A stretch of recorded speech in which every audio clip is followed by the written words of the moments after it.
স্থানীয় সরকার, পল্লী উন্নয়ন ও সমবায় মন্ত্রণালয়কে এবং ব্র্যাককে অসংখ্য ধন্যবাদ জানাচ্ছি আমাদের মতো সাধারণ শিক্ষার্থীদেরকে সুন্দর একটা ট্রেনিংয়ে সুযোগ করে দেওয়ার জন্য।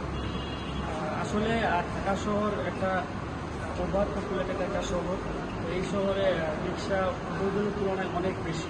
তো এই রিক্সাগুলোকে যদি লাইসেন্সের আওতায় আনা যায় এবং চালকদেরকে যদি দক্ষ করে তোলা যায়, এর থেকে উৎকৃষ্ট আর কিছু হতে পারে না।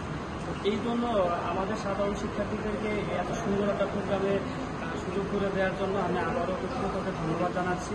এবং সবচেয়ে ভালো যে বিষয়টা সেটা হয়েছে যে বুয়েট কর্তৃক যে রিক্সাটা আমরা দেখলাম যে ইলেকট্রনিক যে রিক্সা, এই রিক্সাটা হচ্ছে অন্যান্য যে সাধারণ রিক্সা আছে এগুলোর থেকে একটু ডিফারেন্ট। যদি বলি যে এটাতে হচ্ছে আপনার একটা চার্জেই প্রায় 150 কিলোমিটার পর্যন্ত যাওয়া যায়, যেটা কিন্তু অন্যান্য রিক্সার ক্ষেত্রে অনেকটা খুব টাফ হয়ে যায়।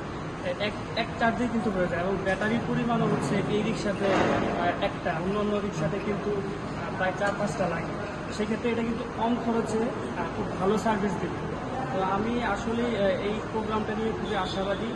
আমি আশা করি এই প্রোগ্রামটা সফল হবে এবং হচ্ছে চালকদের ঠিকভাবে দক্ষ করা গেলে অবশ্যই আমরা এটা সফল পাবো এবং ধীরে ধীরে দুর্ঘটনাগুলো অবশ্যই কমে আসবে।